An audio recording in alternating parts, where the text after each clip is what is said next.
اونٹنی کی لگام پکڑ کے جیسے ہی چلنے لگے اور چلتے چلتے چلتے چلتے چلتے چلتے پھر بیت المقدس پہ آ گئے تو وہاں کھڑے لوگ منظر دیکھ رہے تھے، یہود و نصارہ۔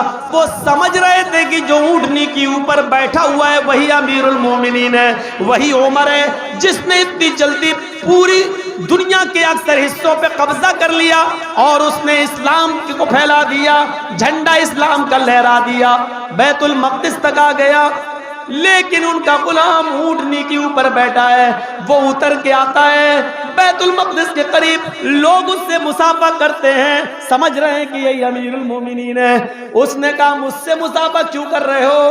لوگوں نے کہا آپ کو دیکھنے کے لیے ہماری نگاہیں تھک گئی تھی، ہم آپ کو ایک جھلک دیکھنا چاہتے تھے، آپ امیر المومنین ہیں اس لیے آپ سے ملنا چاہتے تھے۔ ان کا غلام کہتا ہے نہیں نہیں، امیر المومنین میں نہیں ہوں، امیر المومنین وہ ہے جو اونٹنی کو بٹھا رہا ہے، اونٹنی کی لگام پکڑ کے اونٹ کو بٹھا رہا ہے اور اونٹنی کو صاف کر رہا ہے، اس کو سہلا رہا ہے اور اس کے پاس پانی لے جا کر اس کو پانی پلا رہا ہے۔ لوگوں میں تو اس کا غلام ہوں، خادم ہوں، امیر المومنین تو یہ ہے۔ ہماری اونٹنی پر بیٹھنے کی باری آ گئی تھی اور ان کے لگام پکڑنے کی باری آ گئی تھی، میں نے ان سے کہا تھا کہ میری باری آپ لے لو، آپ کی باری میں، انہوں نے منع کر دیا۔ فرمایا کہ نہیں، جب اللہ نے میری قسمت میں لگام پکڑنا ہی لکھا ہے تو میں اونٹنی پر کیوں بیٹھوں؟ تو انہوں نے لگام پکڑنا ہی بہتر سمجھا ہے، انہوں نے اپنا حق مجھے نہیں دیا۔ یہودیوں نے جب یہ منظر دیکھا سنا تو چیخ پڑے اشہد ان لا الہ الا اللہ واشہد ان محمدا عبدہ ورسولہ۔ انسانیت کا اس سے بڑا سبق کیا ہوگا؟ اپنی باری اپنے غلام کو نہیں دے رہے ہیں، اونٹ پر بیٹھنا گوارا نہیں کر رہے ہیں۔ میری باری جب لگام پکڑنے کی آئی ہے تو میں لگام پکڑ کے ہی چلوں گا، اونٹنی پر نہیں بیٹھوں گا۔ اونٹنی کی لگام پکڑ کے مسجد کے دروازے تک جانے میں بے عزتی نہیں ہے، اور ہے تو بنی رہے، اسلام کے قانون پر عمل کرنے میں اگر بے عزتی ہو رہی ہے تو ہونے دو، عزت کا مالک و ذلت کا مالک تو اللہ تعالیٰ ہے۔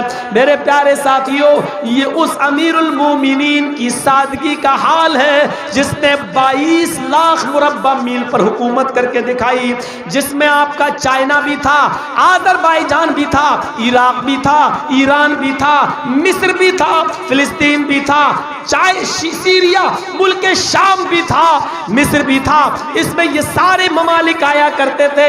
اتنے ملکوں، اردن بھی تھا، الجزائر بھی تھا، اتنے ملکوں پر بیک وقت حکومت کرنے والی اگر کوئی شخصیت تھی تو وہ حضرت عمر فاروق رضی اللہ تعالیٰ عنہ کی۔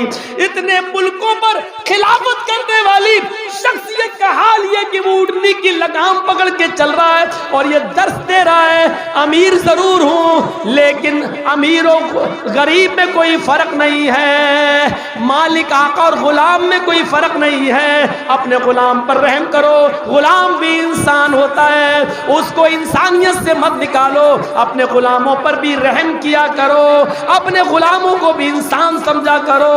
میرے پیارے ساتھیوں، اس انسانیت کے سبق کو بڑھاتے ہوئے اللہ کے نبی نے فرمایا تھا، اللہ کے نبی صلی اللہ علیہ وسلم نے یہ کہا تھا کہ جو خود کھاؤ وہ اپنے غلاموں کو کھلاؤ، جو تم پہنو وہ اپنے غلاموں کو بھی پہناؤ، اور ان سے ان کی محنت اور طاقت سے زیادہ ان سے کام مت لینا۔ اگر ان سے ان کی ضرورت و طاقت سے زیادہ کام لے رہے ہو، جو ان کی طاقت سے باہر ہو تو اس میں تم ان کی مدد بھی کرنا۔ مثلا 50-100 کلو کا کوئی سامان تم ان سے اٹھوا رہے ہو اپنے غلام سے اور وہ بیچارہ اٹھا نہیں پا رہا ہو تو تم بھی اس کی مدد کرنا، اس میں اس کا سہارا بن جانا۔ یہ مالکوں کو حکم دیا جا رہا اپنے غلام پر رحم کرنا۔ انسانیت کا اس سے بڑا سبق اور کیا ملے گا؟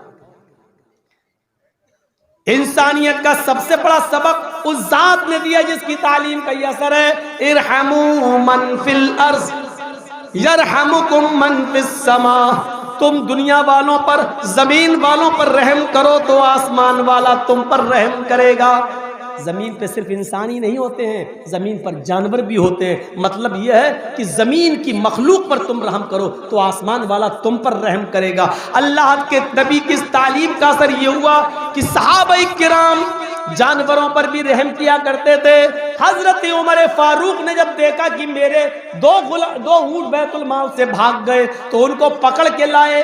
حضرت عثمان نے کہا اونٹ تیزی سے بھاگ رہے, تم ادھر آؤ ٹھنڈا پانی پیو. گرمی میں کہاں بھاگ رہے ہو, یہ اونٹ میرے غلام پکڑ کے لے آئیں گے. حضرت عمر نے جواب دیا, عثمان یہ اونٹ اگر غائب ہو گئے تو قیامت کے دن تم جواب نہیں دو گے, میں جواب دوں گا. پھر اونٹ کو پکڑ کے لائے اور بیت المال میں جمع کیا. پوچھا بیت المال کے ذمہ داروں سے اونٹ کیوں بھاگے, اونٹ کو کیا تکلیف ہے, کھانا پانی برابر نہیں دیتے تھے؟ تو جواب ملا کھانا پانی برابر دیتا ہوں, لیکن اونٹ تو جانور ہیں, وہ یہ نہیں جانتے ہیں, وہ تو آزادی چاہتے ہیں, اس لیے رسی توڑ کر بھاگ گئے. ایک صحابی اٹھے کہنے لگے یہ بات نہیں ہے, آؤ امیر المومنین میں دکھاؤں یہ اونٹ کیوں بھاگے ہیں. انہوں نے ان کی دم پکڑی تو کیا دیکھتے ہیں کہ اونٹ کی لیٹرین کے راستے میں ایک زخم ہو گئے ہیں. ان دونوں اونٹ کی لیٹرین کے راستے سے خون نکل رہا ہے, زخم ہے, اور جب اونٹ زمین پر بیٹھتے ہیں تو ان کو تکلیف ہوتی ہے. حضرت عمر سے کہا ان زخموں کی وجہ سے یہ رسی توڑ کے بھاگ گئے. حضرت عمر نے نظر آسمان پہ ڈالی, اللہ آج ان دونوں اونٹوں کے زخم کا مجھے پتا نہیں چلا, کل قیامت کے دن تم اس سے حساب و کتاب نہ لینا. پھر جنگل میں گئے, جڑی بوٹی توڑ کے لائے, اس کو پیسا اور اپنے ہاتھ سے اونٹ کی لیٹرین کے راستے میں لگا رہے ہیں. ان کے ذمہ داروں نے کہا امیر المومنین ہمیں دے دو, غلام نے کہا ہمیں دے دو, میں اونٹ کے لیٹرین کے راستے میں لگا دوں گا. حضرت عمر کہتے نہیں, یہ کام تم نہیں کرو گے, یہ میرا کام ہے, کیونکہ میں امیر المومنین ہوں, ان اونٹوں کی ذمہ داری میرے اوپر ہے. یہ اونٹ میرے دور خلافت میں بھاگ رہے ہیں, اس لیے اونٹ کی خدمت کرنے کا موقع مجھے ملا ہے. اپنے ہاتھوں سے اس اونٹ کی زخموں پر مرہم لگا رہے ہیں, جڑی بوٹی لگا رہے ہیں, اور کہہ رہے ہیں اے اللہ جو کام میرے کرنے کا وہ میں کر رہا ہوں, شفا دینا تیرا کام ہے. اے اللہ ان اونٹوں کے بھاگنے کا سبب یہ تھا جو بھاگ گئے لیکن مجھے معلوم نہ تھا. اللہ قیامت کے دن مواخذہ مت کرنا, اللہ قیامت کے دن اس پر سوال و جواب مت کرنا. یہ اونٹوں کے ساتھ رحم و کرم کا جب معاملہ یہ تھا تو سوچو انسانوں کے ساتھ رحم و کرم کا معاملہ کتنا رہا ہوگا, کتنا رہا ہوگا. ایک بوڑھا بھیک مانگ رہا ہے, مجوسی ہے, مسلمان نہیں ہے. حضرت عمر فاروق کے زمانے میں ایک بوڑھا بھیک مانگ رہا ہے. حضرت عمر نے کہا اے بھیک مانگتا ہے تو, کیوں بھیک مانگ رہا ہے؟ کہا امیر المومنین میں مجوسی ہوں, گزر بسر چلانا ہے, کھانے پینے میں کمی ہے, اور پھر آپ کو ٹیکس بھی دینا پڑتا ہے, جزیہ بھی دینا پڑتا ہے, اس لیے بھیک مانگے بغیر کام نہیں چلتا. میرے پاس اتنا کھانے پینے کو نہیں ہے اور ٹیکس ادا کرنے کے لیے نہیں ہے. اتنا سننا تھا کہ عمر فاروق کے آنکھ میں آنسو آ گئے. اس بوڑھے کا ہاتھ پکڑا اور بیت المال میں لے آئے, اس کو کچھ نقد دیا اور بیت المال کے کیشیئر سے کہا اس کا وظیفہ جاری کر دو. مجوسی ہے تو کیا ہوا, یہودی ہے تو کیا ہوا, انسانیت کا تقاضا یہ ہے کہ اس آدمی کی مدد کی جائے. مدد کی انسانیت اس کو کہتے ہیں, یہ تھی انسانیت. ایک بار کہیں سے وفد آیا, حضرت عمر فاروق نے کہا رات کا وقت ہے, وہیں رک جاؤ جہاں ہو, صبح آنا. لوگ مدینے کے بیابان جنگل میں رک گئے. حضرت عمر نے گھوڑا اٹھایا اور ان کی خیر خبر لینے کے لیے پہنچ گئے کہ وہ آرام سے ہے یا نہیں جنگل میں. تو جب جنگل کی طرف جانے لگے تو راستے میں ایک عورت کو دیکھا, اس کا بچہ رو رہا ہے. حضرت عمر نے کہا غیر مسلم تھی وہ عورت, یہودی تھی, بچہ کیوں رو رہا ہے؟ اس نے کہا بھوکا ہوگا رو رہا ہے. کہا چلو اس کو دودھ پلاؤ اپنا, اور آگے بڑھ گئے. پھر ان لوگوں کی خیر خبر لے کر آئے, تمہیں کوئی تکلیف تو نہیں ہے, بستر اس طرح سب موجود ہے, کھانا پینا ان کا انتظام کیا حضرت عمر نے, اور واپس آئے. جب جنگل سے واپس آ رہے تھے تو اسی جگہ پر دیکھا کہ وہ عورت ابھی بھی بیٹھی ہوئی اور اس کا بچہ رو رہا ہے. کہا تم بڑی نردئی ماں ہو, بڑی ظالم ماں ہو, کیسی عورت ہو, اپنے بچے کو چپ نہیں کراتی ہو, دودھ نہیں پلاتی ہو, بچہ رو رہا ہے. اس نے کہا ایسی بات نہیں ہے جیسی آپ سمجھ رہے ہیں, کوئی ماں اپنے بچے کو بھوکا کیوں رکھے گی؟ بات دراصل یہ ہے کہ میں اپنے بچے کا دودھ چھڑا رہی ہوں. کہا کیوں؟ کہا عمر فاروق نے یہ قانون بنا دیا ہے جب تک بچہ ماں کا دودھ پیے گا اس کو وظیفہ نہیں ملے گا بیت المال سے، جب ماں کا دودھ چھوڑ دے گا تب اس کو بیت المال سے وظیفہ ملے گا۔ اس بچے کا جو کچھ مجھے وظیفہ ملتا ہے میں کھاتی ہوں وہ دودھ بن جاتا ہے اور دودھ بن کے بچہ پی لیتا ہے، تو میرے حصے کا وظیفہ مجھے ملتا ہے تو بچے کا نہیں ملتا ہے۔ جو حصہ مجھے مل رہا بیت المال سے تو اس میں اپنے بچے کو کیسے پال سکتی ہوں؟ وہ بچہ میرے حصے کا دودھ تو بچہ ہی پی جاتا ہے، اس لیے میں اس بچے کا دودھ چھڑا رہی ہوں تاکہ عمر فاروق سے یہ کہہ سکوں کہ بچے نے دودھ چھوڑ دیا ہے۔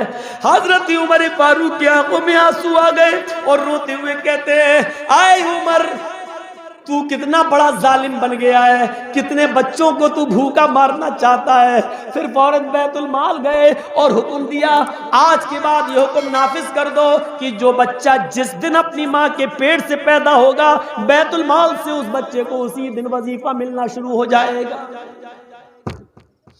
غیر مسلم عورتوں کے بچوں کے لیے قانون بدل دیتے ہیں حضرت عمر فاروق اور کہتے ہیں آج سے جو بچہ پیدا ہوگا اسی وقت اس کو بیت المال سے وظیفہ ملے گا۔ یہ انسانیت کا ایسا درس ہے، دنیا کی ساری مذہبی قومیں اور دنیا کے سارے دھرم اس سے خالی نظر آتے ہیں۔ یہ انسانیت کا سب سے بڑا سبق اگر کوئی دھرم دیتا ہے تو وہ اسلام ہے، وہ اسلام ہے، وہ اسلام ہے۔ پڑھیں میڈیا والے۔